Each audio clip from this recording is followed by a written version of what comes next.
But let's do the Guardian. We're going to start with this story on page 6 of the Guardian newspaper. Opposition loyalist bicker over Tinubu's performance outlook. Yeah. I'd like to quickly add that newspapers usually come late on a day like this. They have so many ads, so many pages to print, And so we have just Guardian, Abi. Yes, that's right. That's right. Because we're hesitant about using stories online. Okay, so what do we have here is, today is 1 year, by the way. Today is May 29. It's 1 year of the Tinubu administration. My God, Sheriff, is 1 year now. Already? Yes, and we have another 3 years to go. I'm not going to dwell so much on what I feel because I think that is quite well known. Nothing has changed, and I don't want to repeat myself on a day like this. But so we'll now just look at this paper and see what is written here. It says today marks 1 year since President Bola Tinubu took the reins of power as Nigeria's helmsman.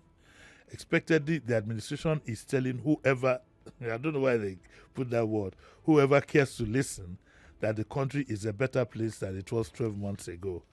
That answer is in you, and you need to take it from the point that some people feel the glass is half empty, some people feel the glass is half full.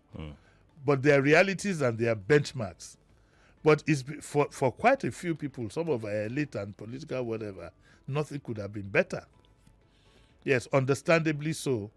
But I think, to be honest, generality of the people, to put it very, very politely, are having challenges surviving. That is, they're having challenges surviving. So that's as far as that goes.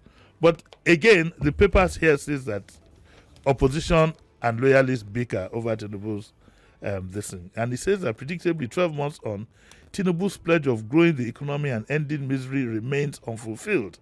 His actions or inactions have significantly worsened Nigeria's macroeconomic stability.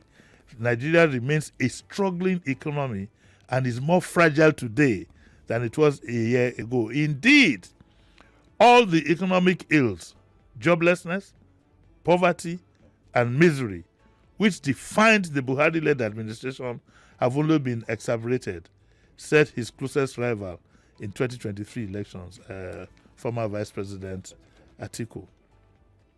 Warning that time is running out for the government and Tinubu must act fast to save the economy, Atiku in a statement said, despite deploying various monetary policy tools, inflationary pressure persists and so does exchange rate volatility.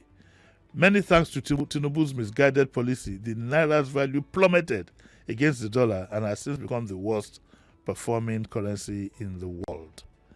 Atiku said it was clear that Tinubu had an exaggerated understanding of the efficacy of his policies and was not ready for the potential fallout. He noted that Tinubu and his team are not exactly sure of where the reform process is, and so on and so forth. Of course, the government on its own side believes that it is early days yet. They blame the past administration for the woes, but they are all of the same party. So it's been 8 years of the same party. And they try and tell Nigerians to keep hope alive. A few significant things, though, in their favor, tiny as they are, have happened. It's a pity that we celebrate such things which normally should be part just ordinary. The issues of the passport, for example. Now you can get your passport in the quickest time possible. You need to give them that credit. I got a call from the United Kingdom, for example, and even at that level, that used to be terribly bad. It was almost like a seamless exercise. You'll also talk about a few, infrastructural development and, some of these things. I don't know. I think Umahi has lived up to his billing. Aviation, too, could look promising if only the minister would apply filters in the things that he says and realize that you are there to reform, you are not there to expose. A minister cannot the Minister of Aviation cannot be discrediting the agencies under him. Who are you doing that to? And also for him to calm down. The Emirates want to come back to this country. You are the one who goes to pick up the letter from the ambassador. Minus all that, I think he is good intentioned, but he's getting wrong advisors, and that's the problem with people in power. So if you pick a few things like that, there's a few flashes here and there, but generally, all said and done, without having to go through someone, because we don't even have the time anyway, I think that at least in terms of employment, in terms of cost of living, oh my God, it has been extremely tough. Sheriff, extremely tough. By the way, you are in Ibadan. Yeah. Is the cost of living any better in Ibadan than it is in Lagos? Because the other day I went to Yalamala at off Body Thomas, and when I got so frustrated, I asked for kote. Because if you buy, you didn't just say that. I did. Did you say kote? I asked for kote. Why? Because that's how bad it. Look, Sheriff, there is nobody who hasn't been hit. Let me tell you the kind of dilemma I have. I've been on the same income level for the past 4 years. I dare not ask for any of my associates. I dare not ask for an increase when I'm even glad that I'm still in business. But my expenses have multiplied. Seriously multiplied. Where am I going to start from? True. I can't buy. I used to love eating cereals in the morning. I can't buy cereals.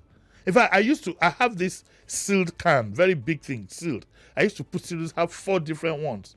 So people I buy Gila Raw is the one that the mind tells him, okay, have this one. I can't do it. I can't. My responsibilities have doubled.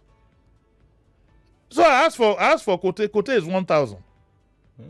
If I'm eating at the same buka with somebody who's on a minimum wage of 30,000.